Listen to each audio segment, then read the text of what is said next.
बिस्मिल्लाहिर्रहमानिर्रहीम नहमदुहु व नुसल्ली व नुसल्लिमु अला रसूलिहिल करीम। खुदा करके आज जो ऐलान हो गया आर्मी चीफ़ का, टेंशन ख़त्म हुई। पूरा मुल्क तकरीबन कुछ 6 महीने से इसी परेशानी में था। रोज़ाना मीडिया ने तबसरे कर कर के लोगों की मत मार दी कि बेचारों की, कि फ़लाँ आ रहा है, फ़लाँ जा रहा है, इतने हैं, इसका हक़ बनता है, इसका नहीं बनता है, ये इसकी तरफ है, वो।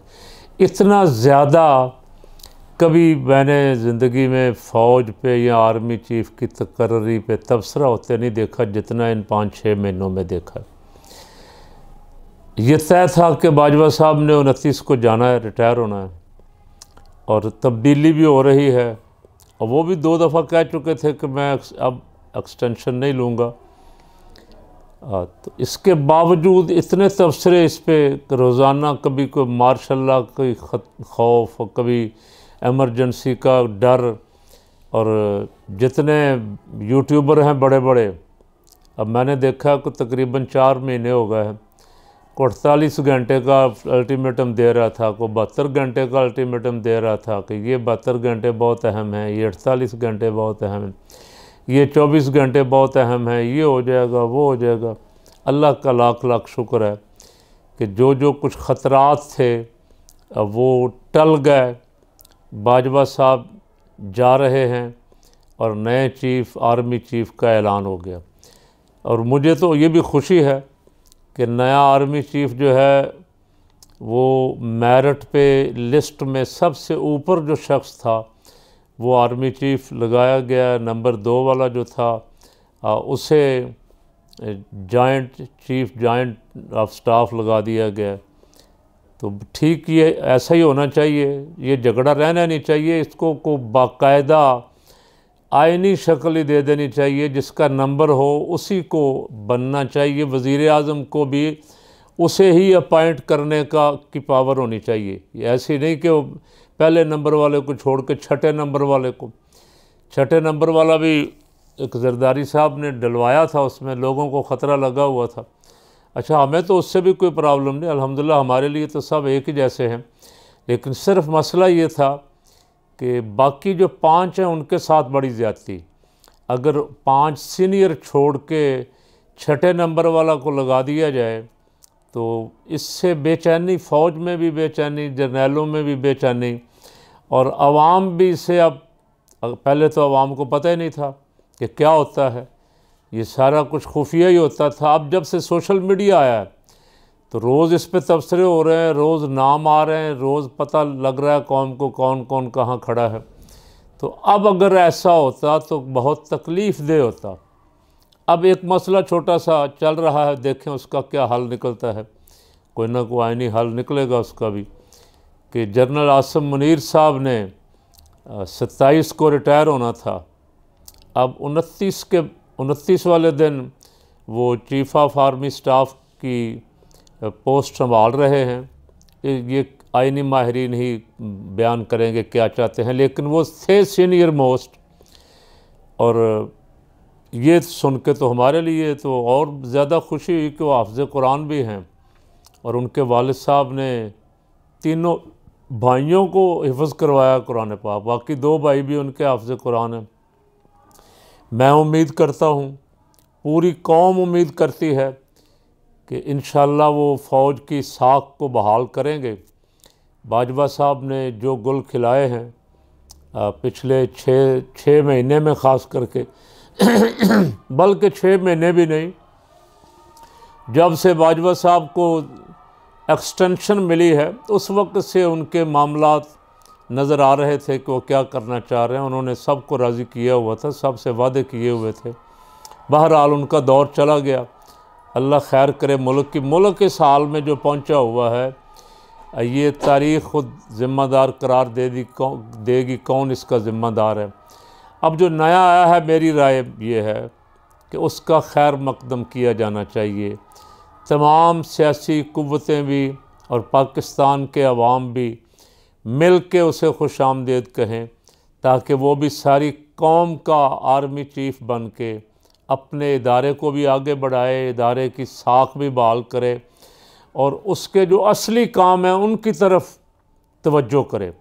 ज़ाहिर है उनका असली काम, पिछले दिनों हमने देखा कि खान साहब पे और खान साहब की 2-4 तकरीरों पे DGISI और ISPR वगैरह प्रेस कॉन्फ्रेंस करने बैठ गए, लेकिन इंडिया में जो धमा चौकड़ी मोदी ने मचाई हुई है पाकिस्तान के ख़िलाफ़, उसका कोई जवाब नहीं दिया गया।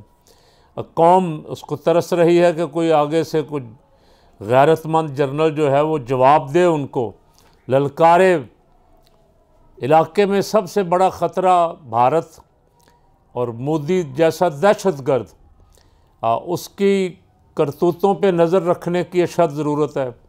और हमारी फ़ौज और ISI ने अल्हम्दुलिल्लाह ये काम हर दौर में बहुत बखूबी अंजाम दिया है।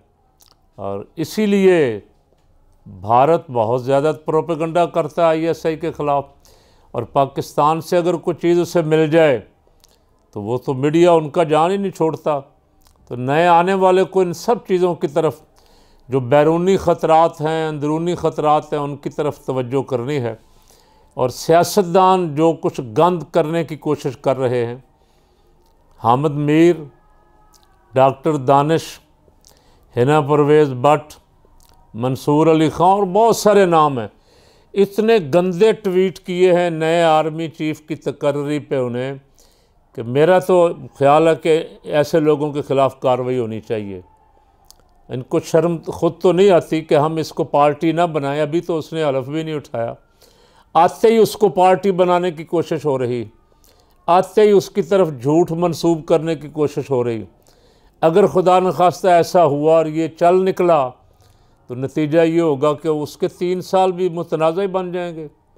पाकिस्तान की खिदमत क्या करेगा जो बंदा फिर मुतनाज़ा हो जाएगा?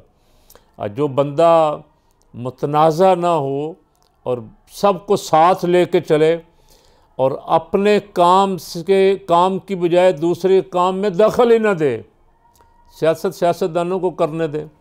सियासतदान खज्जल ख़राब होते हैं, आपस में लड़ते हैं, मरते हैं, रुसवा होते हैं, उनको तो शर्म नहीं आती।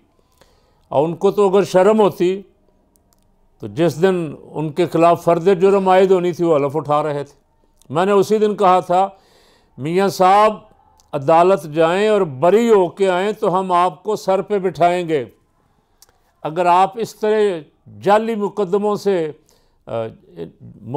से जाली तरीके से निकलेंगे, जाली तरीके से पर्चे ख़त्म करवाएंगे, तो कौम कभी इसको मानेगी नहीं कि आप की चोरियां, आपके डाके माफ़ हो गए हैं।